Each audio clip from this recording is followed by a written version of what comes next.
Tema de hoje.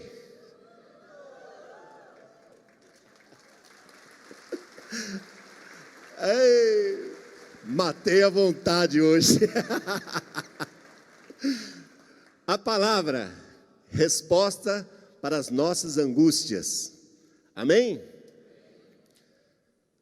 Irmãos, eu vejo uma geração muito angustiada, uma geração muito ansiosa.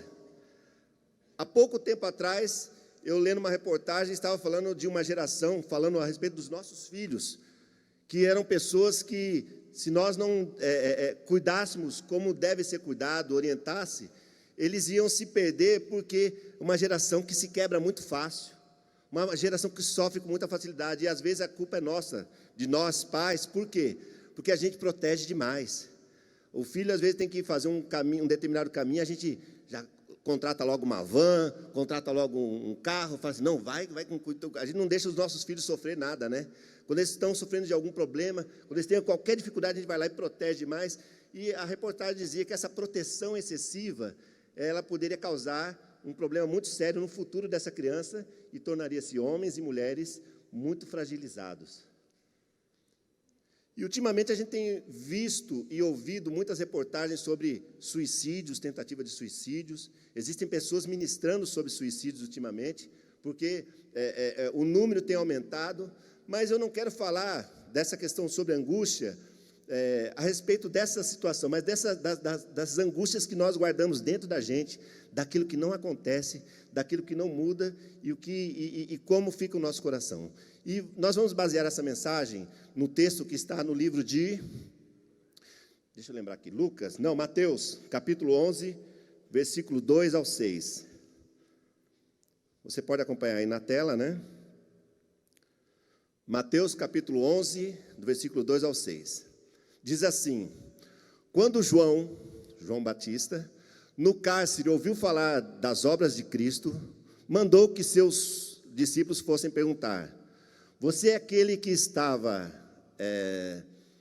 para vir, ou devemos esperar outro? Então Jesus lhe respondeu: voltem e anunciem a João o que estão ouvindo e vendo. Os cegos veem, os coxos andam, os leprosos são limpos, ok? Purificados, os surdos ouvem, os mortos são ressuscitados, e aos pobres está sendo pregado o Evangelho. E bem-aventurado é aquele que não acha em mim motivo de tropeço. A pergunta de João Batista era a seguinte: você é aquele a quem eu pregava, a quem eu anunciava, ou nós devemos esperar um outro Cristo? Irmãos, é muito importante a gente, antes de mais nada, entender o que significa a palavra angústia. Como o tema da mensagem de hoje, o tema de hoje é a palavra, a resposta para as nossas angústias, eu queria te dar elucidar um pouco o que significa angústia. Qual a definição de angústia, né? A definição de angústia está aqui, ó. Vamos lá? Ninguém me ajuda? Então vamos aqui. Definição: a angústia é uma condição emocional. Está ali agora, vamos lá, mais fácil. A angústia é uma definição emocional, bem como uma sensação física, é uma experiência complexa que afeta pensamentos, humor e comportamento e pode levar ao isolamento e imobilidade. Isso aí é um conceito da Organização Pan-Americana de Saúde, também da Organização Mundial de Saúde. Então, guarda bem essa palavra, imobilidade, repita comigo, imobilidade. Muito bem, guarda isso aí que nós vamos falar sobre isso mais para o final. João Batista, ele tinha algumas características que acompanhavam a vida dele, acompanhavam o dia a dia dele. João Batista, ele era, se você for ler a história do nascimento de Jesus, diz que quando Maria foi se encontrar com a mãe de João Batista, diz que o neném que estava em Maria, em Ana, se mexeu, era João Batista, e eles tinham um grau parentesco. E João Batista ele tinha algumas características que era importante a gente colocar aqui. Primeiro, João Batista, ele anunciava a vinda do Messias. Isso está lá em Lucas capítulo 3, versículo 15 e 16. Ele tinha uma outra característica, ele falava de arrependimento dos pecados. Arrependei-vos porque é chegado o reino dos céus. E ele também era um cara focado no seu ministério. Você vai ver durante toda a vida de João Batista era um cara totalmente estranho à sua época. Ele era totalmente diferente do comportamento daquela época. Então, João Batista ele tinha algumas características nele que faziam com que ele se destacasse no meio daquela sociedade. E ele tinha muitos discípulos. E quando João Batista ele anunciava o evangelho, muitas pessoas o buscavam, muitas pessoas o procuravam, e ele falava sempre uma mensagem que era assim: olha, eu batizo vocês com água, mas o que vem após mim, do qual eu não sou digno de desamarrar as sandálias, esse batizará vocês com o Espírito Santo e com fogo. João Batista ele tinha uma mensagem muito repetitiva, e ele fazia essa mensagem, ele era um profeta que declarava muito as questões sobre o pecado, e isso às vezes intrigava um pouco das autoridades daquela época. E quando João Batista estava batizando em nome do Pai, do Filho e do Espírito Santo, de repente ele olha lá no meio da multidão, quem é que está lá na fila? Jesus Cristo. Aí ele olha e diz assim: eis o Cordeiro de Deus que tira todo o pecado do mundo. As pessoas olham, vê um homem comum. Jesus estava lá. Diz a Bíblia que quando Jesus chega até ele, ele fala assim: mas eu não sou digno de batizá-lo, é você que tem que me batizar. Ele falou: não, é necessário que isso aconteça. E quando Jesus é batizado, acontece algo extraordinário. Acontece um milagre tremendo, acontece algo que as pessoas viram e ouviram. Diz que uma voz do céu dizia: esse é o meu filho amado, em quem eu tenho prazer, e o Espírito Santo, em forma de pomba, ele paira sobre a cabeça de Jesus. Tudo isso foi visto por João Batista.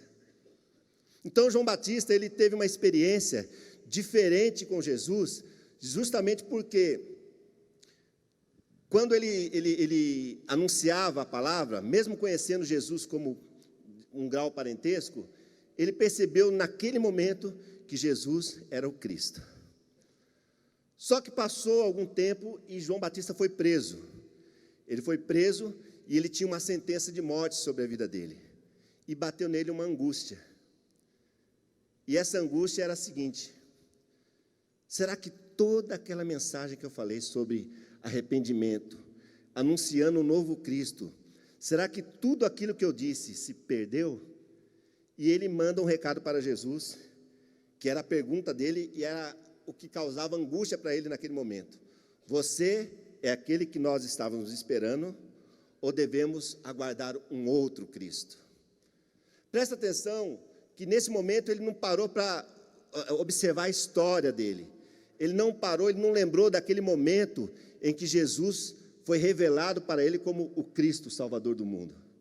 Ele simplesmente se angustiou, porque ele estava preso, estava limitado, estava imobilizado, estava paralisado, e de repente ele percebe que tudo aquilo que ele falou poderia se perder. Às vezes nós somos assim também. Às vezes a gente vê milagres, a gente vê coisas acontecendo, mas na hora que a angústia surge, a hora que a ansiedade nos aperta, a hora que o coração ele fica apertado e fica guardado em nós, nós esquecemos de tudo o que aconteceu. Nós esquecemos das promessas, dos sonhos, das palavras, e nós ficamos igual o João Batista: o que está acontecendo comigo? Só que João Batista tinha uma pergunta, e Jesus tinha uma resposta para ele. A resposta veio logo em seguida, de Jesus. Então Jesus lhe respondeu: voltem e anunciem a João Batista o que estão ouvindo e vendo. Os cegos veem, os coxos andam, os leprosos são purificados, os surdos ouvem, os mortos são ressuscitados, e aos pobres está sendo pregado o Evangelho. Existia uma angústia, e existia uma resposta. E essa resposta de Jesus era uma palavra de vida. João Batista, nesse momento, ele percebeu que, mesmo ele estando preso, a palavra estava livre. E essa palavra livre libertou João Batista da sua angústia. Vocês percebem? Era necessário ele ouvir algo, ele precisava ouvir algo de Jesus. Existe outro, ou você é o Cristo? E Jesus apenas deu a informação de que muitas coisas estavam acontecendo e que o evangelho estava sendo pregado.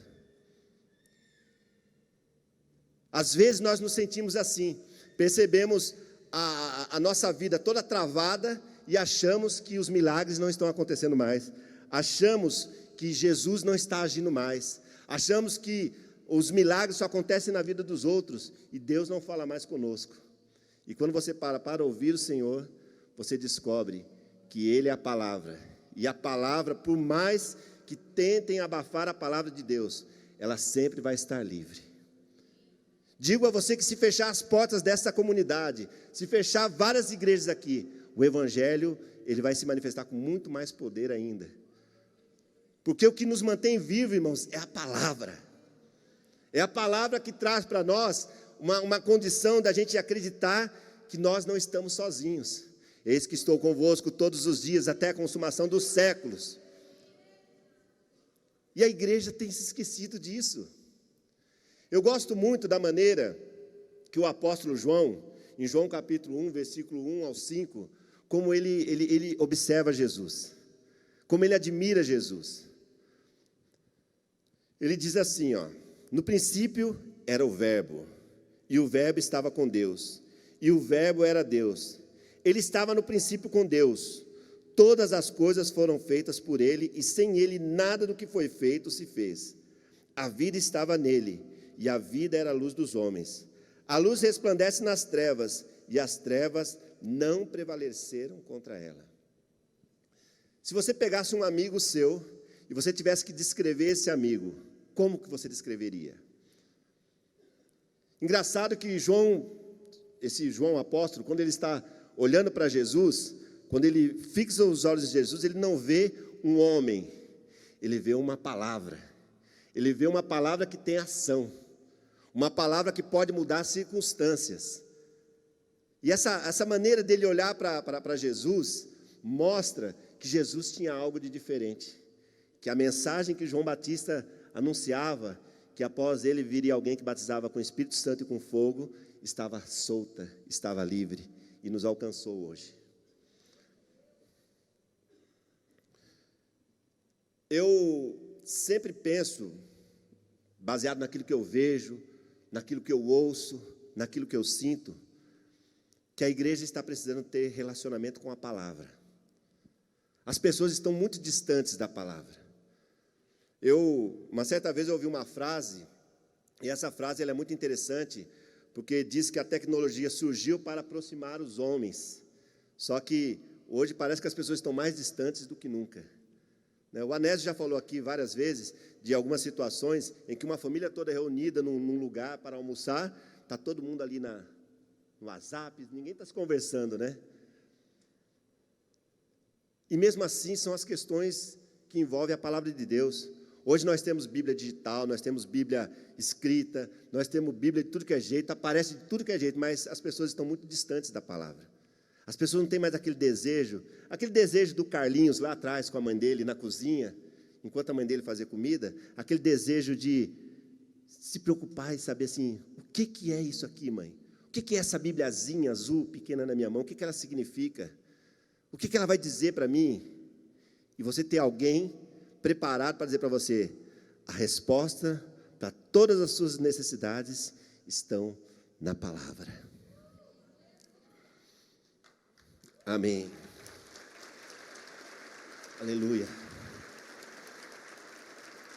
Eu quero mostrar para você dois personagens da Bíblia que tiveram expectativas diferentes a respeito da palavra. Quero lembrar vocês que a palavra que eu vou citar aqui agora não é uma palavra escrita, é Jesus, a palavra. O primeiro personagem chama-se Pedro. Alguém já ouviu falar de Pedro? Lembra do Pedrão, não? Aquele cara que diziam que era sisudo, que era um cara temperamental. É sobre esse cara que eu vou falar agora. E tem alguns trechos da palavra de Deus que mostram um pouco sobre o caráter e a maneira de Pedro agir.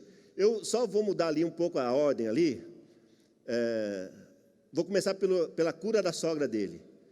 Pedro, no primeiro contato com Jesus, ele teve sua sogra curada.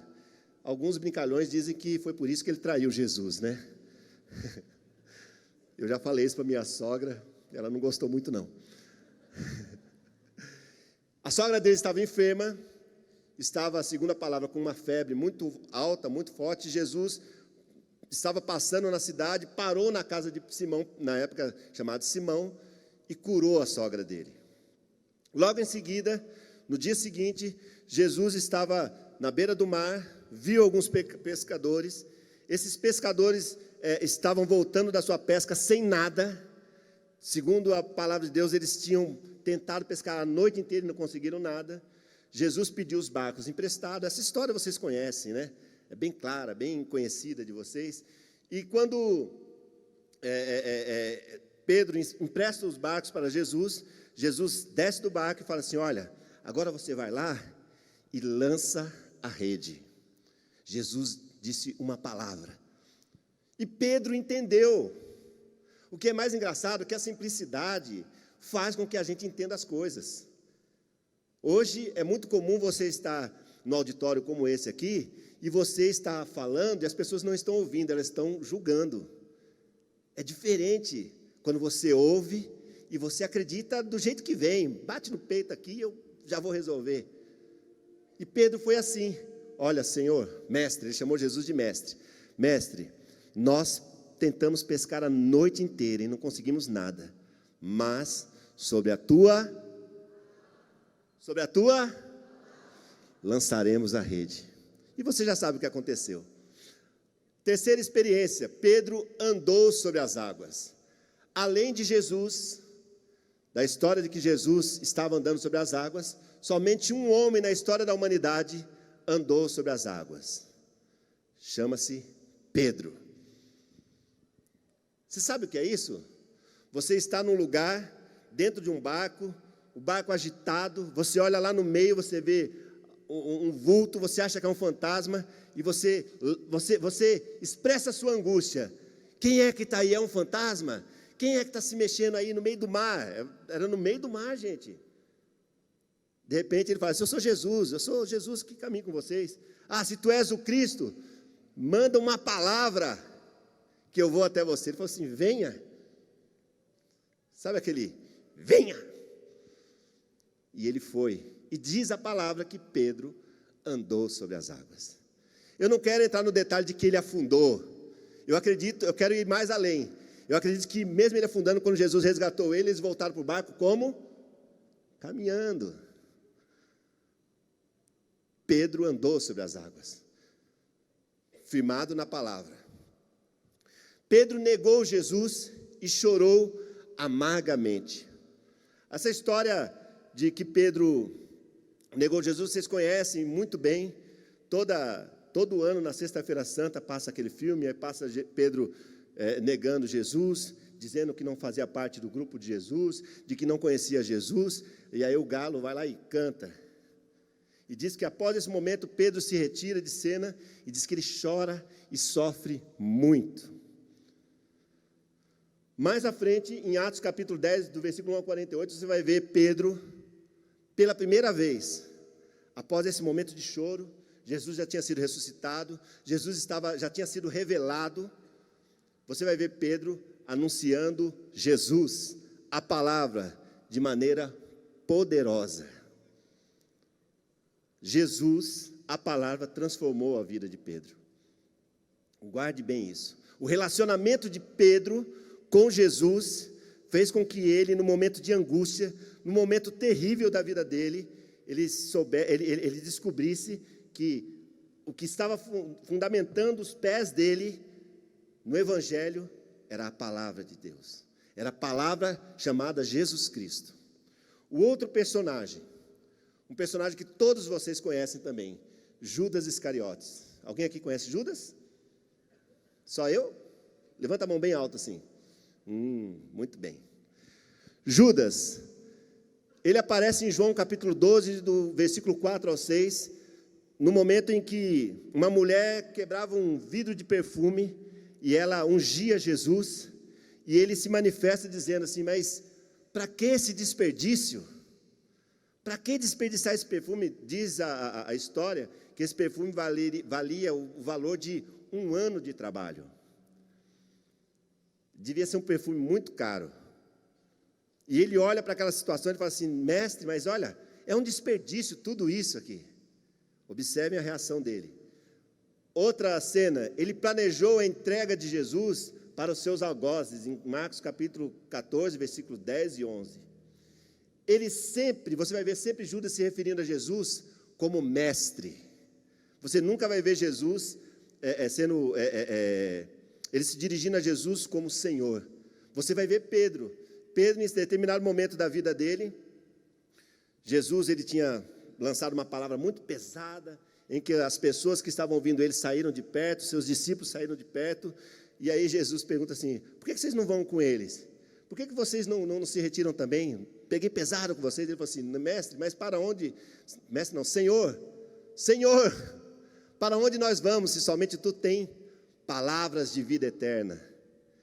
Reações diferentes. Judas se enforcou, Mateus capítulo 27, do versículo 3 ao 5. Então você observa que são reações diferentes. Você vai ver que a diferença estava no relacionamento com a palavra. As diferenças entre os dois. Você vai ver que as palavras ouvidas por Pedro, da parte de Jesus, no momento de angústia, gerou vida. O distanciamento de Judas da pessoa de Jesus, no momento de angústia, semelhante, porque os dois negaram a Jesus da mesma forma, gerou nele morte. São reações diferentes. São situações semelhantes, mas reações diferentes. O porquê? Eu imagino que naquele momento de angústia, de tristeza, de choro, de muito pranto de Pedro lembrava de todas as situações que ele estava com Jesus. Ele lembrava de Jesus dizendo para ele assim: olha, tu és Pedro, e sobre essa pedra eu edificarei a minha igreja. Ele falou assim: eu tenho uma promessa. Jesus já me deu uma promessa. Você não vai ver esse tipo de conversa com Judas Iscariotes, porque Judas, ele só tinha um objetivo: estar perto de Jesus para tirar benefícios para si próprio.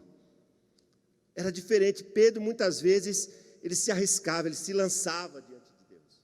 Ele se lançava diante da pessoa de Jesus. Ele se arriscava diante da pessoa de Jesus.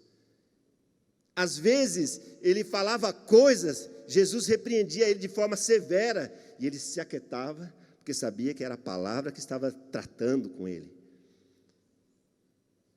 Creio que falta esse momento para a gente. Creio que falta esse momento para a gente reconhecer as nossas dificuldades, as nossas fraquezas, e entender que o que vai manter a gente vivo, sempre, sempre e sempre, é a palavra.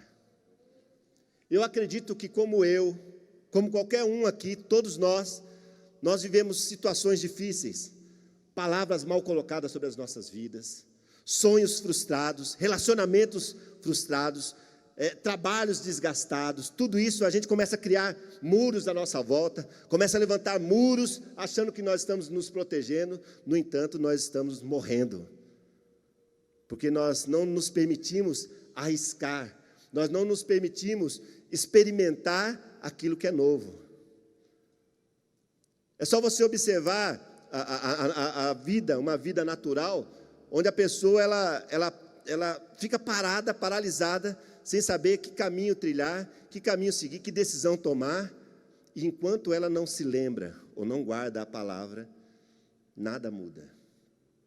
Desse lugar aqui onde eu estou, onde você está, eu já ouvi palavras de ânimo, já ouvi palavras de esperança, já ouvi palavras de cura, já ouvi palavras dizendo para você: segue, vai, acredita. Você sair daqui animado, mas o que muda não é o lugar, não é a palavra lançada, o que muda é o seu coração, é como está o seu coração. Que lugar a palavra de Deus alcançou no seu coração? Nós olhamos às vezes para várias situações e a gente observa que nós demoramos muito. Primeiro que nós temos a habilidade, uma habilidade natural no ser humano de esquecer. Nós temos o dom de esquecer. Pega a sua vida antes de Jesus e depois de Jesus, olha para você e veja como você melhorou. Nós melhoramos muito e chegamos até aqui, mas tem ainda um caminho a ser trilhado. Nós precisamos sair de trás desse muro aqui e arriscar e dizer assim, estou aqui, eu quero viver.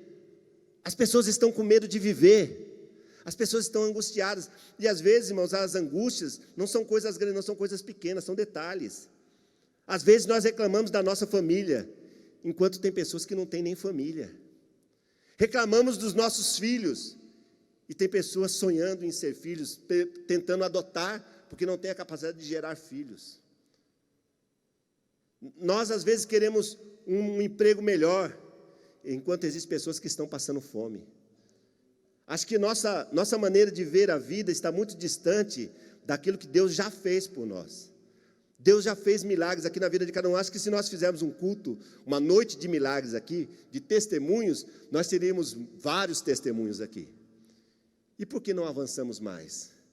Porque temos medo, porque temos receio do que pode vir. Nós estamos vivendo uma igreja moderna, num tempo em que as pessoas às vezes se acomodam simplesmente em vir no culto e ir para casa e tudo bem, esquece que tem que viver, que tem que expressar, que o evangelho tem que se expandir. Eu gosto muito desse lugar aqui em especial, porque aqui eu tenho aprendido a viver. Quando eu cheguei aqui, eu lembro que, bem conhecido, bem próximo de mim, era o Gernando e o Anésio. E eu vim de uma outra denominação, cheguei aqui, e numa conversa com um desses dois amigos, me fizeram a seguinte pergunta: Carlinhos, por que você escolheu a Carisma? A pergunta foi exatamente assim, por que a Carisma? Eu respondi da seguinte forma, eu falei, porque eu quero viver algo novo. Eu já tinha feito muitas coisas. Para os que me conhecem, eu já fiz coisas grandes, já participei de coisas maravilhosas dentro da igreja. Estou falando de igreja, desse tempo de igreja. Mas quando eu cheguei aqui, eu resolvi zerar. Eu falei assim, não, eu quero começar tudo de novo. Sabe aquela coisa? Eu quero voltar ao primeiro amor, ao primeiro amor. Eu quero voltar a Deus. Está faltando na gente a ousadia de querer viver coisas novas. Porque o tempo está passando e nós estamos ficando velhos. Nós estamos ficando fisicamente velhos, gente. Só que Deus ainda tem promessas para realizar através das nossas vidas. Eu tenho certeza que desse lugar aqui, vocês já ouviram muitas coisas. Por que vocês não assumem a responsabilidade e falam assim, opa, isso é para mim? Jesus era muito engraçado. Ele era uma figura, acho que ele era até de certa forma gozador. Uma certa vez ele estava brincando com umas crianças, e alguém chegou para ele e falou assim, olha, tira as crianças daí que estão atrapalhando Jesus. Ele falou, não, deixai ver a mim os pequeninos, as crianças, porque das tais é o reino dos céus. Por causa da simplicidade, nós estamos deixando de ser pessoas simples. O evangelho nosso que a gente quer um evangelho muito sofisticado. Para que complicar aquilo que já está descomplicado? Jesus disse, eu sou o Senhor. Aquele que crê em mim, ainda que esteja morto, viverá. Assume isso. Abrace isso. Creia nisso. Assuma que você faz parte do reino de Jesus. Ele diz a palavra de Deus que Ele nos tirou do reino das trevas para o reino do Filho do seu amor, para o reino de luz. E nós, às vezes, ficamos tristes com coisinhas que acontecem no nosso meio, ao nosso lado, coisas que paralisam a gente, coisas que mobilizam a gente. E, às vezes, a gente fica em nossas casas, no nosso momento um pouco antes de dormir, pensando no nosso dia, e fala assim, meu Deus, nada mudou. Senhor, aí oramos, aí falamos um monte de coisa, mas eu acredito que o que nos falta é atitude. Atitude de mudar, atitude de transformar, atitude de você assumir que Deus está com você e não tem para mais ninguém. Eu quero deixar 4 tópicos aqui para vocês, 4 pontos, e destacar para vocês. São coisas que vocês conhecem. Na verdade, minha função aqui hoje é trazer à memória aquilo que pode dar esperança para você. Eu não vou contar nada novo, porque às vezes nós nos reunimos, sabe para quê? Esperando algo novo. Eu lembro de uns amigos que gravaram com a gente há muito tempo atrás, eles tinham uma canção chamada Cristo Novidade Antiga, né? Então, Jesus Cristo é isso, é uma novidade antiga, todo mundo já conhece. Eu não preciso inventar um outro Jesus, eu não preciso trazer um outro Jesus aqui, eu não preciso inventar uma nova palavra. Eu apenas digo que Jesus é o Salvador do mundo. Ele falando dele mesmo, ele dizia assim: aquele que tem os meus mandamentos, que é a palavra, e os guarda, este é o que me ama. E aquele que me ama será amado por meu Pai, e eu também o amarei e me manifestarei a ele. Isso da música. Eu acho muito interessante quando as pessoas... Vou contar uma experiência que eu tive em casa. Eu trabalhava no centro de Barueri, na hora do almoço fui até em casa, cheguei lá, minha esposa estava lá, tudo belezinha, e chegou uma amiga dela com uma dor, e assim, e ela estava toda curvada com aquela dor, e ela falou assim: ai, estou sofrendo, estou passando mal. Eva é minha esposa, eu não sou Adão, mas eu tenho uma Eva em casa. Eva, está doendo muito, estou sofrendo muito. Aí ela falou assim: o Carlos vai orar por você, o Carlos ora. Só que eu lembrei que algumas semanas antes, eu e a Eva tínhamos participado de um evento em que alguém do além, sabe aquelas pessoas que aparecem do nada, assim, ó, puf, colocou as mãos sobre a Eva e falou assim: olha, hoje está sendo derramado sobre você uma unção de cura. Eu falei: eu não vou orar, você vai orar por ela. Aí nós sentamos os três, a moça toda curvada, e eu falei assim: eu vou orar, mas quem vai impor as mãos sobre você é a Eva. E orei, a Eva confirmou, e quando ela tirou a mão, aí a Eva, eu lembro que no meio da oração a Eva deu um grito: ai, não sei o que tal, e quando a Eva tirou a mão, a dor foi embora. Sabe o que é isso? Palavra. Alguém usado por Deus deu uma palavra. Sobre a sua vida existe uma unção de cura. Se nós recebemos unção para trabalho, recebemos unção para cantar, para tocar, para pregar, para viver, vamos aproveitar e usar essa unção, gente. Quantas coisas já foram derramadas aqui sobre nós. Sabe o que está faltando? É você derrubar os muros, como eu já falei, aquele muro que você construiu, de angústia, de tristeza, de decepção, de amargura, de inimizade, quebrar tudo isso, abrir a janela e pôr a cara para fora, e falar assim: eu estou aqui, eu vou viver. O que está faltando na nossa vida é sorrisos, o que está faltando na nossa vida é abraços, é você se arriscar nas suas amizades. Se algum relacionamento deu errado, corre para outro, cria outros relacionamentos. O que você não pode deixar é de viver, achar que todo mundo é igual. Esse é o nosso problema. Às vezes achamos que todo mundo é igual. Eu não vou mais fazer tal coisa porque todo mundo é igual, ninguém gosta de mim. Se nem você gosta de você, como é que você quer que as pessoas gostem de você?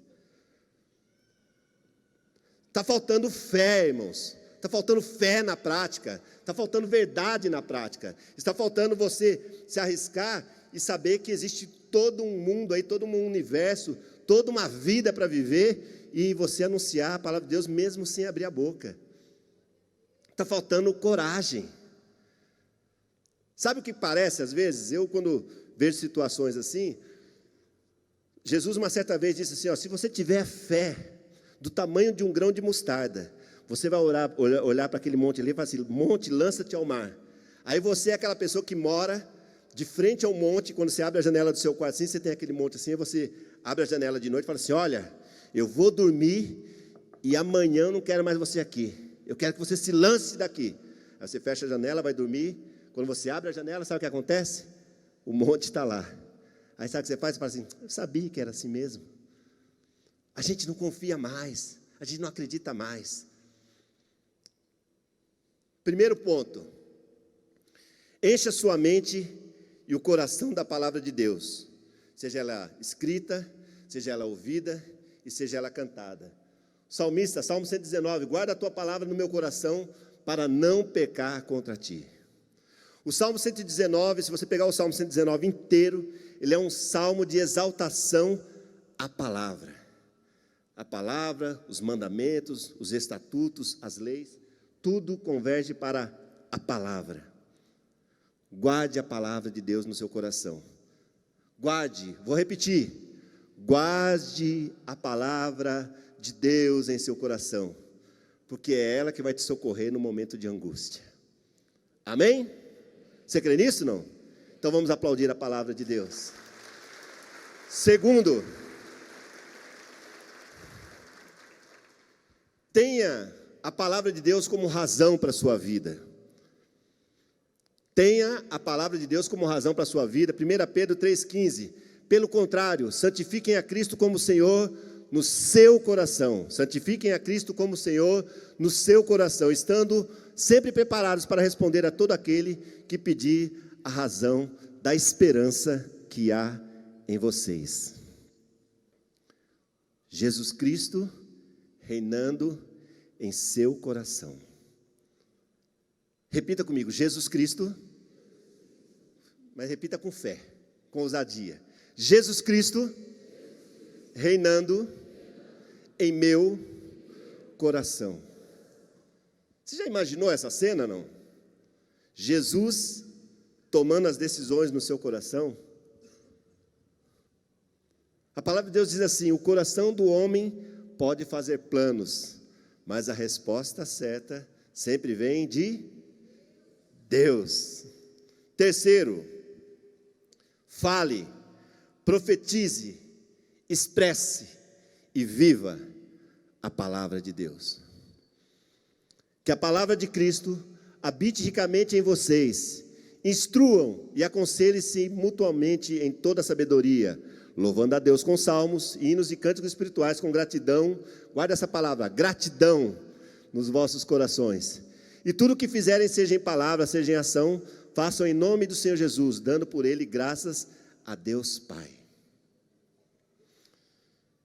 Às vezes, no momento de pressão, eu não sei como é que vocês se dão. Uma vez eu estava brincando lá em casa, uma das minhas filhas está aqui, a Nicole, e sabe que o homem eu tenho dificuldade em fazer duas coisas ao mesmo tempo. E a Nicole, ela tem uma habilidade, ela parece sei lá, ela faz um monte de coisa ao mesmo tempo. Ela tem telefone, mexe na internet, faz não sei o quê, faz não sei o quê, tal. Eu falei, Nicole, nós vamos ficar loucos aqui, Nicole, calma, deixa eu... Pai, é só fazer isso, minha filha, para mim fazer isso, eu tenho que parar. Sabe aquela coisa da caixinha, não? Já ouviram, né? Eu sei que vocês já ouviram. Eu não conseguia fechar a caixinha de um assunto para abrir a de outra. Eu falei assim, é uma coisa de cada vez.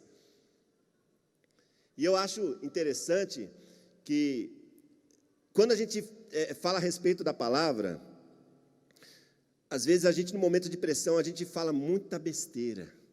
A gente fala muita coisa que a palavra não disse.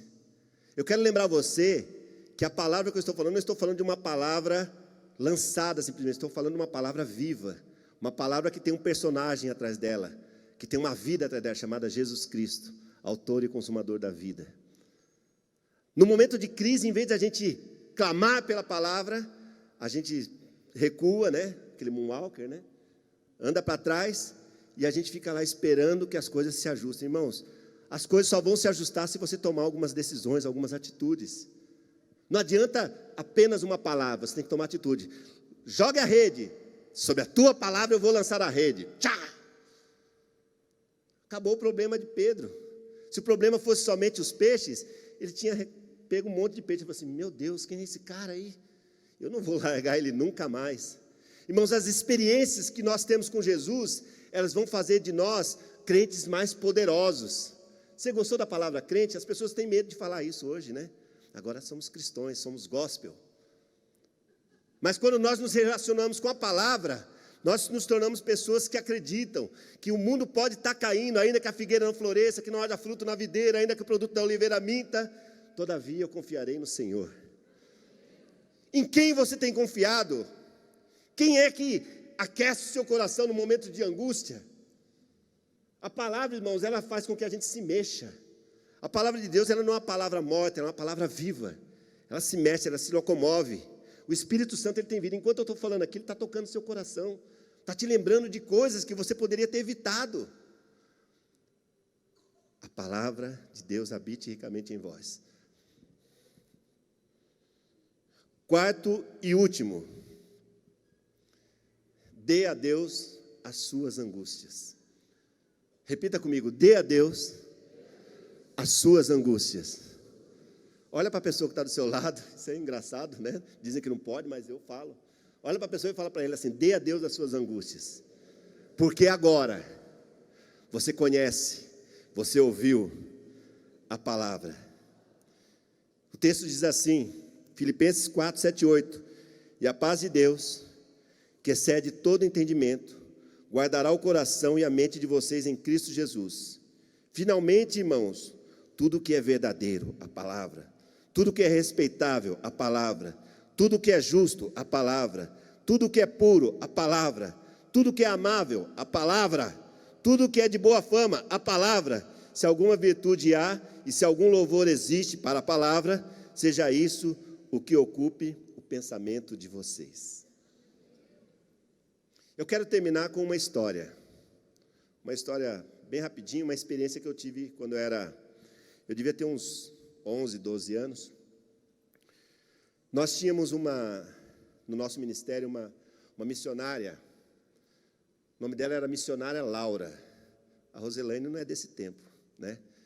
Eu sou mais antigo mesmo. A missionária Laura era uma senhora de cor, negra, linda, falava baixinho, era simples, e ela tinha um ministério específico com crianças. Hoje fala-se muito de cura para crianças, cura interior, mas a missionária Laura já fazia isso há 35 anos atrás. E eu lembro que, num dia de culto, eu fiquei para ajudá-la. Eu já era uma criança mais velha, né? Ela atendia crianças de 5 até 8 anos de idade, e eu fui lá para ajudá-la. E a missionária Laura tinha um negócio. Quantos aqui já ouviram falar de flanelógrafo? Levanta a mão para que eu saiba a sua idade. Flanelógrafo. Flanelógrafo, você tem a mesma idade que eu mesmo. Era uma lousa de flanela, onde essa irmã, missionária Laura, uma senhora de cor, linda, fala mansa, ela contava histórias para as crianças. E teve uma história que ela contou que eu guardei, e quando eu estou em dificuldade, essa mensagem passa na minha cabeça assim. Ela colocou um coração, e nesse coração, ela contando a história para as crianças, ela começou a colocar um monte de bicho, lagarto, jacaré, ela começou a colocar sapo, colocou pernilongo. Como é que chama pernilongo aqui? Lá em casa você parece sozinho, não precisa chamar. Eles colocaram lá um monte de bicho lá nesse coração. Te peguei. E ela colocou nesse coração vários desses bichos, inclusive os pernilongos. E ela dizia para as crianças assim: olha, assim é o coração do homem sem Jesus. Assim é o coração do homem que não ouve a palavra. Assim é o coração daquele que foge do Senhor. Assim, falas dela, é o coração daquele que não quer servir a Deus e não quer ser crente. Porque crente era um termo muito usado na época, né? Aquele cara de terno com a Bíblia embaixo do braço, né? E ela falou assim: mas um dia, esse homenzinho ouviu a palavra de Deus. E à medida que ela fala que ouviu a palavra de Deus, ela foi tirando os bichos do coração, e o coração ficou limpinho. E ela colocou nesse coração um trono. E sobre esse trono, ela colocou assim o nome de Jesus. Ela falou assim: assim é o coração daquele que ouve a palavra e teme ao Senhor. Assim é o coração daquele que guarda as palavras para os momentos mais difíceis da sua vida. Vocês são crianças, mas o coração de vocês está guardado em Jesus. Que nessa manhã você possa sair daqui com a esperança e a certeza de que os seus sentimentos, as suas angústias, que você já dispensou agora há pouco, que o seu coração está guardado em Jesus. Eu gostaria que você fechasse seus olhos. Eu quero fazer uma oração com você. Mas essa oração eu não quero fazer, feche seus olhos, eu quero fazer essa oração de uma outra forma. Eu quero cantar essa oração para você. E quem souber, canta comigo. A minha alma estava longe do caminho dos céus. Eu era pobre, desprezível, pecador, mas Jesus transformou minhas trevas em luz, quando Ele estendeu a sua mão para mim. Quando Jesus estendeu sua mão,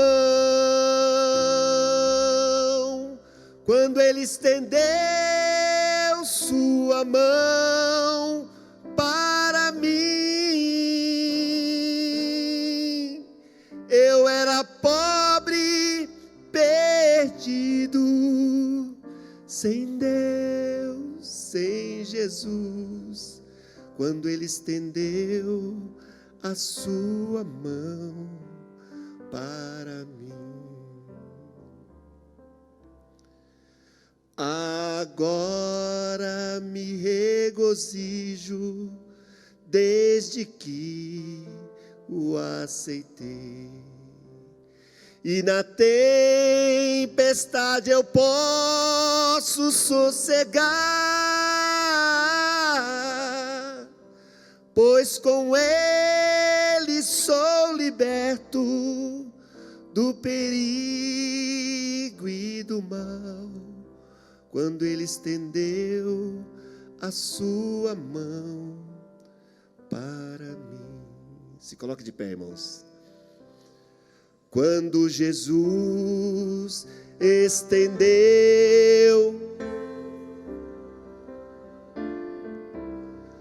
quando Ele estendeu sua mão para mim,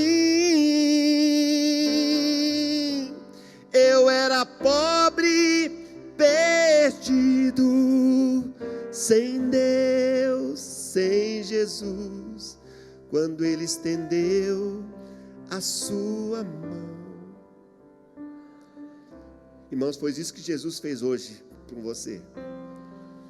Que você tenha uma semana de paz, que você tenha uma semana poderosa, que você tenha uma semana de transformação, que você tenha uma semana de esperança, que você tenha uma semana de conquista, e que a palavra de Deus siga você todos os dias da sua vida.